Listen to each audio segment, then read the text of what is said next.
ದಯವಿಟ್ಟು ವೇದಿಕೆ ಮುಂಭಾಗದಲ್ಲಿ ಯಾರು ಬಿಟ್ಟು ತಾವೆಲ್ಲರೂ ಎಡಭಾಗದಲ್ಲಿರೋರೆಲ್ಲರೂ ದಯವಿಟ್ಟು ಹಿಂದೆ ಕೂತ್ಕೊಳ್ಬೇಕು. ಕೂತ್ಕೊಳ್ಬೇಕು.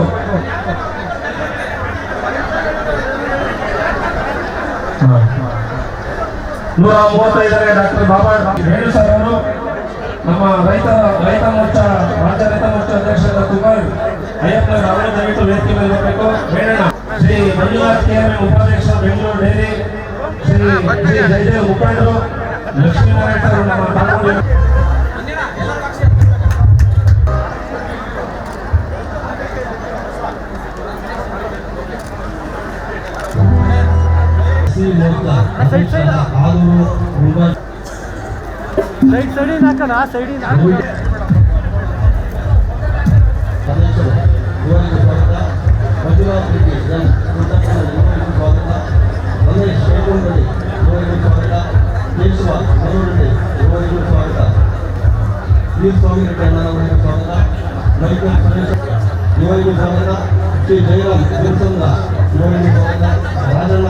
ಪ್ರಮುಖರು ದೀಪ ಬೆಳಗಿಸುವ ಮುಖಾಂತರ ಜೋರಾದಂತಹ ಚಪ್ಪಾಳೆ ಮುಖಾಂತರ ಈ ಒಂದು ಕಾರ್ಯಕ್ರಮವನ್ನು ದೀಪ ಬೆಳಗಿಸುವ ಉದ್ಘಾಟನೆ ಮಾಡಬೇಕಂತ ಕೋರುತ್ತಿದ್ದೇನೆ. ನಮ್ಮ ರಾಜಾರೆಡ್ಡಿಯವರು ದಯವಿಟ್ಟು ಮತ್ತೆ ನಮ್ಮ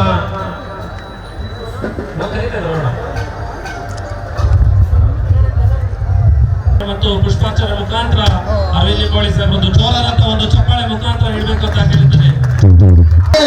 ಮಾದೇಪುರ ಕ್ಷೇತ್ರದ ಎಲ್ಲ ಮೋರ್ಚಾ ಅಧ್ಯಕ್ಷರುಗಳಿಗೂ, ಮಹಿಳಾ ಮೋರ್ಚಾ ಅಧ್ಯಕ್ಷರುಗಳಿಗೂ ಹಾಗೂ ತಾಯಂದಿರಿಗೂ, ಅಕ್ಕಂದಿರಿಗೂ, ಎಲ್ಲ ಸಹೋದರ ಸಹೋದರಿಗೂ ಕೂಡ ನಾವು ಹೇಳಿ ಚೆನ್ನಾಗಿ ಹಸುವಾಗಲಿ. ಬೋಲೋ ಭಾರತ್ ಮಾತಾ ಕಿ, ಭಾರತ್ ಮಾತಾ ಕಿ. ಬಾಬಾ ಸಾಹೇಬ್ ಅಂಬೇಡ್ಕರ್ರಿಗೆ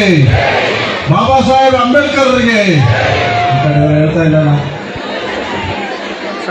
ಜೈ ಭೀಮ್, ಜೈ ಭೀಮ್ ಅಂತ ಹೇಳ್ಬೇಕು. 2 ಸಲ ಜೈ ಭೀಮ್ ಅಂತ.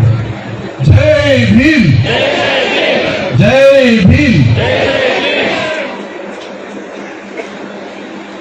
ವೇದಿಕೆ ಮೇಲೆ ಈ ಕಾರ್ಯಕ್ರಮದ ಅಧ್ಯಕ್ಷತೆಯನ್ನು ವಹಿಸಿರುವ ಜನಪ್ರಿಯ ಶಾಸಕರಾದಂಥ ಮಂಜುಳಾ ಲಿಂಬಾವಳಿ ಅವರೇ, ಎರಡೂ ಮಂಡಲಗಳ ಅಧ್ಯಕ್ಷರಾದಂಥ ಶ್ರೀಧರ್ ರೆಡ್ಡಿ ಅವರೇ, ಪಿಳ್ಳಪ್ಪ ಅವರೇ, ವೇದಿಕೆಯಲ್ಲಿರುವಂಥ ಈ ಕಾರ್ಯಕ್ರಮದ ರೂವಾರಿಗಳು, ಬರೀ ಕಾರ್ಯಕ್ರಮ ಅಷ್ಟೇ ಅಲ್ಲ, ಈಗ ನಾವು ಅನಾವರಣಗೊಳಿಸಿರ್ತಕ್ಕಂಥ ಅಂಬೇಡ್ಕರ್ ಪ್ರತಿಮೆಯ ಅವತ್ತು ನನ್ನ ಕೈಲಿ ಭೂಮಿ ಪೂಜೆ ಮಾಡಿಸಿದ್ರು. ಎಷ್ಟು ವರ್ಷದ ಹಿಂದೆ ಬರೋಣ? 3 ವರ್ಷದ ಹಿಂದೆ. ಇವತ್ತು ಅದರ ಅನಾವರಣ ಆಯಿತು. ಅದರ ನೇತೃತ್ವವನ್ನು ವಹಿಸಿರುವಂಥ ಮಾರಪ್ಪ ಅವರೇ, SC ಮೋರ್ಚಾದ ಅಧ್ಯಕ್ಷರುಗಳಾದಂಥ ಗೋಪಿ ಅವರೇ, ಮುನ್ರಾಜ್ ಅವರೇ, ST ಮೋರ್ಚಾದ ಅಧ್ಯಕ್ಷರಾದಂಥ ಮಂಜುನಾಥ್ ಅವರೇ, ಸಂಪಂಗಿ ಅವರೇ. ಸಂಪಂಗಿ ಅವ್ರು ಯಾಕೆ ಸಮಾಧಾನ ಇಲ್ಲ? ಸೈಲೆಂಟ್ ಇರ್ತಾರೆ, ಬೇಡ ಹಿಂದಿಂದ ಇರ್ತೀರಿ. ಯಾಕೆ ಹಿಂದಿಂದ ಇರ್ತೀರಿ? ಅಶ್ವಥ್ ನಾರಾಯಣ ನೋಡಿ, ನಿಮ್ಮ ಹೆಸರೇ ನೆನಪಿಲ್ಲ ನನಗೆ, ಅಷ್ಟಿಂದ ಹಿಡಿತೇಪ. ಅಶ್ವಥ್ ನಾರಾಯಣ ಅವರೇ, ನಮ್ಮ ಹಿಂದಿನ ಅಧ್ಯಕ್ಷರುಗಳಾದಂಥ ರಾಜಾರೆಡ್ಡಿ ಅವರೇ, ವೆಂಕಟಸ್ವಾಮಿ ರೆಡ್ಡಿ ಅವರೇ, ಮನೋಹರ್ ರೆಡ್ಡಿ ಅವರೇ, ಪಾಪಣ್ಣ ಅವರೇ, ವೇದಿಕೆ ಮೇಲೆ ಇರುವಂಥ ಎಲ್ಲ ಮುಖಂಡರೇ, ಮುಂಭಾಗದಲ್ಲಿರುವಂಥ ಎಲ್ಲ ತಾಯಂದಿರೇ, ಹಿರಿಯರೇ, ಯುವ ಸ್ನೇಹಿತರೆ, ಮಾಧ್ಯಮದ ಮಿತ್ರರೇ, ಎಲ್ಲರಿಗೂ ಬಾಬಾ ಸಾಹೇಬ್ ಅಂಬೇಡ್ಕರ್ರ ಜಯಂತಿಯ ಶುಭಾಶಯಗಳು. ನಾಳೆ ಜಯಂತಿ ಇದೆ.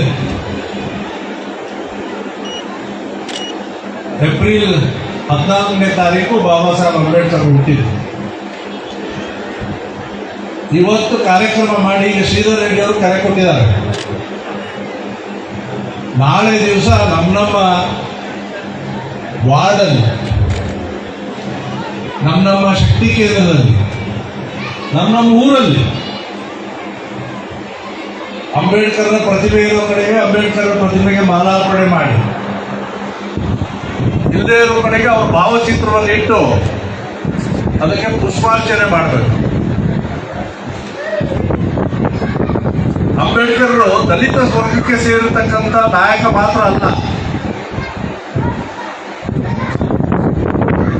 ಈ ದೇಶಕ್ಕೆ ಇಂಥ ಒಂದು ದೊಡ್ಡ ದೇಶ ನಮ್ಮದು. ಈ ದೇಶಕ್ಕೆ ಸಂವಿಧಾನವನ್ನ ಕೊಟ್ಟಂತ ಮಹಾಪುರುಷ. ಆ ಮಹಾಪುರುಷನ ಜಯಂತಿಯನ್ನ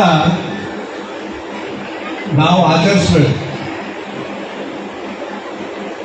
ಸಾಮಾನ್ಯವಾಗಿ 2 ವರ್ಷ ನಮ್ಗೆ ಆಚರಣೆ ಮಾಡ್ಲಿಕ್ಕೆ ಸಾಧ್ಯ ಆಗಲ್ಲ. ಯಾಕೆ ಸಾಧ್ಯ ಆಗಲ್ಲ? ಒಂದು ವಿಧಾನಸಭೆ ಚುನಾವಣೆ ಇರುತ್ತೆ, ಇನ್ನೊಂದ್ಸಲ ಲೋಕಸಭೆ ಚುನಾವಣೆ ಇರುತ್ತೆ. ನೀತಿ ಸಂಹಿತೆ ಇರೋದ್ರಿಂದ ಆಚರಣೆಗೆ ಅನುಮತಿ ಸಿಗಲ್ಲ. ಬಹಳ ಸಣ್ಣ ಪ್ರಮಾಣದಲ್ಲಿ ಆಚರಣೆ ಮಾಡ್ತೀವಿ. 100 ವರ್ಷ ಆಚರಣೆ ಮಾಡೋದಕ್ಕೆ ಅವಕಾಶ ಇದೆ. ನಾವು ನಿರಂತರವಾಗಿ ಈಗ ಪಿಳ್ಳಪ್ಪ ಅವರು ಹೇಳಿದ್ರು, ಅಂಬೇಡ್ಕರ್ ಜಯಂತಿ ಆಚರಣೆ ಮಾಡ್ತೀವಿ, ಮಹರ್ಷಿ ವಾಲ್ಮೀಕಿ ಜಯಂತಿ ಆಚರಣೆ ಮಾಡ್ತೀವಿ, ನಾಡಪ್ರಭು ಕೆಂಪೇಗೌಡರ ಜಯಂತಿ ಆಚರಣೆ ಮಾಡ್ತೀವಿ, ವೇಮನರ ಜಯಂತಿಯನ್ನು ಆಚರಣೆ ಮಾಡ್ತೀವಿ, ಅನೇಕ ಮಹಾಪುರುಷ ಬಸವಣ್ಣವ್ರ ಜಯಂತಿಯನ್ನು ಆಚರಣೆ ಮಾಡ್ತೀವಿ. ಅನೇಕ ಮಹಾಪುರುಷ ಜಯಂತಿ ಆಚರಣೆ ಮಾಡ್ತಾ ಬರುವಂತ ಕ್ಷೇತ್ರ ನಮ್ಮದು. ಆಚರಣೆ ಉದ್ದೇಶ ಏನು? ಎಲ್ಲ ಮಹಾಪುರುಷರು ಏನೇನು ಅವ್ರ ಜೀವನದಲ್ಲಿ ಸಾಧಿಸಿದ್ದಾರೆ, ಏನೇನನ್ನ ಜಗತ್ತಿಗೆ ಹೇಳಿದ್ದಾರೆ, ಆ ಮಾತುಗಳು ನಮ್ಮ ಕಿವಿಗೆ ಹೋಗ್ತಾ ಇರಬೇಕು. ಒಂದು ಸ್ವಲ್ಪ ನಮ್ಮ ಜೀವನದಲ್ಲಿ ಅದನ್ನು ಅಳವಡಿಸ್ಕೊಳ್ಳುವಂತ ಕೆಲಸವನ್ನು ಮಾಡಬೇಕು. ಆ ಹಿನ್ನೆಲೆಯೊಳಗೆ ಜಯಂತಿಗಳನ್ನು ಆಚರಿಸೋದು. ನಾನು ಉನ್ನತ ಶಿಕ್ಷಣ ಸಚಿವನಿದ್ದಾಗ ಒಂದು ಉಪಸಮಿತಿಯನ್ನ ಮುಖ್ಯಮಂತ್ರಿಗಳು ಮಾಡಿದರು. ಸರ್ಕಾರದಿಂದ ಅನೇಕ ಜಯಂತಿಗಳು ಬಿಟ್ಟೋಗಿತ್ತು. ಇವತ್ತು ಸರ್ಕಾರದಿಂದಲೂ ಕೂಡ ಅನೇಕ ಮಹಾಪುರುಷ ಜಯಂತಿಗಳನ್ನು ಆಚರಣೆ ಮಾಡುವಂತ ಕೆಲಸವನ್ನ 2008ರಲ್ಲಿ ನಮ್ಮ ಸರ್ಕಾರ ಬಂದಾಗ ಮಾಡಿರೋದು. ಇವತ್ತಿಗೂ ತಹಶೀಲ್ದಾರ್ ಆಫೀಸ್ಗಳಲ್ಲಿ ಹೋಗಿ ಇಡೀ ರಾಜ್ಯದಲ್ಲಿ, ಉತ್ತರ ಕರ್ನಾಟಕದಲ್ಲಿ ಅವ್ರ ಸಂಬಂಧ ಇಲ್ಲದೆ ಇರ್ಬೋದು, ದಕ್ಷಿಣ ಕರ್ನಾಟಕಕ್ಕೆ ಸಂಬಂಧ ಇಲ್ಲದೆ ಇರ್ಬೋದು, ಅವ್ರ ಜಯಂತಿಗಳನ್ನು ಆಚರಣೆ ಮಾಡುವಂತ ಕೆಲಸವನ್ನ ಸರ್ಕಾರದ ಮುಖಾಂತರ ನಡೆಯುತ್ತೆ. ಸರ್ಕಾರಿ ಕಾರ್ಯಕ್ರಮ ಆಗಿದ್ದರಿಂದ ಒಂದು ಕಾಟಾಚಾರ ಮಾಡುವಂತ ಪದ್ಧತಿನೂ ಕೆಲವು ಕಡೆ ಇದೆ. ಆದರೆ ನಮ್ಮ ಕ್ಷೇತ್ರದಲ್ಲಿ ನಾವು ಹಂಗೆ ಮಾಡಲ್ಲ. ಅರ್ಥಗರ್ಭಿತವಾಗಿರ್ತಕ್ಕಂಥ ಕೆಲಸವನ್ನ ನಾವು ಮಾಡ್ತೀವಿ. ಈಗಷ್ಟೇ ಬಾಬಾ ಸಾಹೇಬ್ ಅಂಬೇಡ್ಕರ್ರ ಪ್ರತಿಮೆಯನ್ನ ಅನಾವರಣ ಮಾಡಿದ್ವಿ. ಇದು ಅಂಬೇಡ್ಕರ್ ಗುಟ್ಟ ಅಂತ ಹೆಸರು. ಅಂಬೇಡ್ಕರ್ ಗುಟ್ಟದಲ್ಲಿ ಅಂಬೇಡ್ಕರ್ನ ಪ್ರತಿಮೆ ಇಲ್ವಾ ಅಂತ ನಾನು ಹಿಂದೆ ಕೇಳಿದ್ದೆ. ಆ ಪ್ರತಿಮೆ ಇರ್ಬೇಕನ್ನೋ ಕಾರಣಕ್ಕಾಗಿ 3 ವರ್ಷದ ಹಿಂದೆ, ಅಣ್ಣ ನೀವು ಕೇಳ್ಬೇಕು, ಅವ್ರಿಗೆ ಅಷ್ಟೇ ಅಲ್ಲ,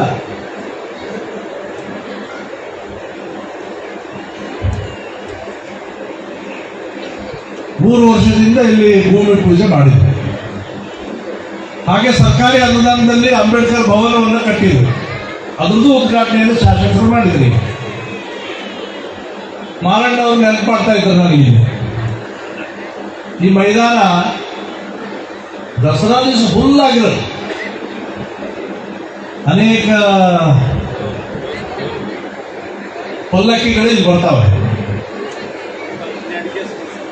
ಆ ಪಲ್ಲಕ್ಕಿಗಳು ಬೇರೆ ಬೇರೆ ಊರಿಂದ ಬರ್ತಾವೆ. ಸುತ್ತು ಇರ್ತಕ್ಕಂಥ ದಸರಾ ಮೈದಾನ ಅಂತಾರೆ ಇದಕ್ಕೆ ಹೆಸರು.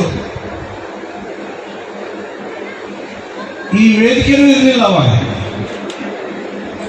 ಈ ವೇದಿಕೆ ಟೆಂಟ್ ಹಾಕಿದ್ದಾರೆ, ಇಲ್ಲಿ ಕಾಣ್ತಾ ಇಲ್ಲ. ಹಿಂದೆ ಇದೆ. ಏನ್ ಹೆಸರು ಬರೆದಿದ್ದಾರೆ ಅದಕ್ಕೆ? ಅಂಬೇಡ್ಕರ್ ವೇದಿಕೆ ಅಂತ ಹೆಸರಿದೆ. ಬಯಲೂರು ರಂಗಮಂದಿರ ಇದು. ವೇದಿಕೆ ನಿರ್ಮಾಣ ಮಾಡಿದ್ದು ನಮ್ಮ ಅವಧಿನಲ್ಲೇ. ಈ ಮೈದಾನಕ್ಕೆ 2 ಕೋಟಿ ಅನುದಾನ ಕೊಟ್ಟಿದ್ದೀರಿ ಸರ್ ನನ್ನ ಅಂತ ಈಗಷ್ಟೇ ಮಾರಣ್ಣ ಅವರು ನೆನಪು ಮಾಡಿದ್ರು. ಇನ್ನು ಲೈಟ್ಗಳು ಹಾಕ್ತಾ ಇದ್ದಾರೆ, ಅಭಿವೃದ್ಧಿ ಮಾಡುವಂಥ ಕೆಲಸ ನಡೀತಾ ಇದೆ. ಅಂಬೇಡ್ಕರ್ ಗುಟ್ಟ ಕಳೆದ ಅವಧಿನಲ್ಲಿ 18 ಕೋಟಿ ರೂಪಾಯಿ ಅನುದಾನದಲ್ಲಿ ಅಂಬೇಡ್ಕರ್ ಗುಟ್ಟದ ಅಭಿವೃದ್ಧಿಯನ್ನು ಮಾಡಿದೆ. ಅದ್ರ ಹಿಂದಿನ ಬಿಜೆಪಿ ಸರ್ಕಾರ ಮೊದಲನೇ ಸಾರಿ ನಾನು ಮಂತ್ರಿ ಆದಾಗ 2008ರಿಂದ ಅವಾಗ 8 ಕೋಟಿ ಅನುದಾನ ಕೊಟ್ಟು ಅಂಬೇಡ್ಕರ್ ಗುಡ್ಡ. ನಾನು ಗುಡ್ಡ ಮಾತ್ರ ಹೇಳ್ತಾ ಇದ್ದೀನಿ, ವಾರ್ಡಿಂದು ಹೇಳ್ತಾ ಇಲ್ಲ. 8 ಕೋಟಿ ಅನುದಾನದಲ್ಲಿ ಈ ಭಾಗದ ಅಭಿವೃದ್ಧಿಯನ್ನು ಮಾಡಿದ್ವಿ. ಸುಮಾರು 700-800 ಜನಕ್ಕೆ ಹಕ್ಕುಪತ್ರ ಕೊಟ್ಟಿದ್ದೀವಿ. ಅವರಿಗೆ ನಿರಾಶ್ರಿತರಾಗಬಾರ್ದು. ಇದು ಸರ್ಕಾರಿ ಜಮೀನಿದೆ, ಇದರಲ್ಲಿ ವಾಸ ಇದ್ದಾರೆ ಬಡವರು. ಆ ಬಡವರು ವಾಸ ಇರ್ತಕ್ಕಂಥ ಅವ್ರಿಗೆ ಸೂರು ಸಿಗಬೇಕನ್ನುವಂಥ ಉದ್ದೇಶದಿಂದಾನೇ ನಮ್ಮ ಸರ್ಕಾರ ಇದ್ದಂಥ ಅವಧಿನಲ್ಲಿ ಇಲ್ಲಿ ಎಲ್ಲರಿಗೂ ಹಕ್ಕುಪತ್ರವನ್ನು ಕೊಡುವಂಥ ಕೆಲಸ ಮಾಡಿದ್ರು. ಅದರಲ್ಲಿ ಒಂದಿಬ್ಬರು ಯಾರೋ ಮಿಸ್ಯೂಸ್ ಮಾಡಿದ್ರು, ಏನೇನೋ ಮಾಡಿದ್ರು. ಅಲ್ಲ ರವಿ, ಇಲ್ಲ ರವಿ ಹೌದಲ್ಲಪ್ಪ. ಯಾರು ಕೂತ್ಕೊಳ್ಳಮ್ಮ ತಾಯಿ, ಅಲೋ ಕೂತ್ಕೊ ನಿಂತ ಹೇಳ್ತಾ ಇರೋದು ನಾನು. ಅಲ್ಲ ಹೋಗ್ತಾ ನೋಡಿ ಕೂರ್ಸನ್ನು ಹೇಳುವಾಗ ಕೇಳ್ಕೊಳ್ಳಲ್ಲ. ಆಮೇಲೆ ಯಾರೋ ಬಂದು ದುಡ್ಡು ಕೇಳ್ತಾರೆ, ಅವ್ರಿಗೆ ಕೊಟ್ಬಿಡ್ತಾರೆ. ಏನೇನು ಅಂದ್ರೆ ಕೊಡೋದು ಖಾತ್ರಿ ಆದ್ಮೇಲೆ ಒಂದಿಷ್ಟು ಜನ ಹುಟ್ಟುಕೊಳ್ತಾರೆ. ಇಲ್ಲಿ ಸುಮಾರು ಜನಕ್ಕೆ 700-800 ಜನಕ್ಕೆ ಹಕ್ಕುಪತ್ರವನ್ನು ಕೊಟ್ಟಿವಿ. ಈಗ ಬರುವಾಗ ನಾನು ನೋಡ್ತಾ ಇದ್ದೆ, ಇಲ್ಲೇ ಪಕ್ಕದಲ್ಲಿ ಕಾಣ್ತಾ ಇದ್ದೆ ನೋಡಿ. 2 ಫ್ಲೋರ್, 3 ಫ್ಲೋರ್, 4 ಫ್ಲೋರ್, 5 ಫ್ಲೋರ್ ಬಿಲ್ಡಿಂಗ್ಗಳು ಬರ್ತಾ ಇದ್ದಾವೆ. ಇನ್ನು ಎಣಿಸಿದ್ದೀನಿ, ರೆಡ್ಡಿ ಅಲ್ಲ ಎಲ್ಲ ಕೌಂಟ್ ಮಾಡ್ಕೊಂಡು ಬಂದಿರ್ತೀನಿ. 6 ಫ್ಲೋರ್ ಬಂದಿದೆ ಅಂತ ಹೇಳ್ತಾರೆ. ನನಗೆ ಸಂತೋಷ ಆಗತ್ತೆ, ನನಗೇನು ದುಃಖ ಇಲ್ಲ. ಅವ್ರಿಗೆ ಹಕ್ಕುಪತ್ರ ಕೊಟ್ಟ ಮೇಲೆ ಅವ್ರು ಬದುಕೋಕೆ ದಾರಿ ಹುಡ್ಕೊಂಡು ಅಷ್ಟು ದೊಡ್ಡ ದೊಡ್ಡ ಬಿಲ್ಡಿಂಗ್ ಕಟ್ಟಿ ಬಾಡಿಗೆ ಕೊಡ್ತಾ ಇದ್ದಾರಲ್ಲ, ಅದಕ್ಕೆ ಅಭಿನಂದಿಸ್ಬೇಕು. ಯಾರು ದೊಡ್ಡ ದೊಡ್ಡ ಬಿಲ್ಡರ್ಗಳು ಬಂದು ಎಲ್ಲ ಜಾಗ ತಗೊಂಡು ಏನೆಲ್ಲಪ್ಪ, ಹೌದಾ, ಜಾಗ ತಗೊಂಡ್ಬಿಟ್ಟು ಬಡವ್ರದ್ದು ಹಾಕೋತಾರೆ, ಶ್ರೀಮಂತರದ್ದು ಹಾಕೋತಾರೆ. ಶ್ರೀಮಂತರಿಗೆ ಚೆನ್ನಾಗಿ ರೇಟ್ ಕೊಡ್ತಾರೆ, ಬಡವ್ರಿಗೆ ಎದುರಿಸ್ಬಿಡ್ತಾರೆ. ಬಡವ್ರಿಗೆ ಪಾಪ ಬದುಕಾಗದೆ ಇರುವಂಥ ಸ್ಥಿತಿಗೂ ತಂದಿಡ್ತಾರೆ. ದಲಿತರ ಜಮೀನು ಹಾಕೋತಾರೆ. ಕೆಲವು ಬಿಲ್ಡರ್ಸ್ ಹಂಗಿದ್ದಾರೆ.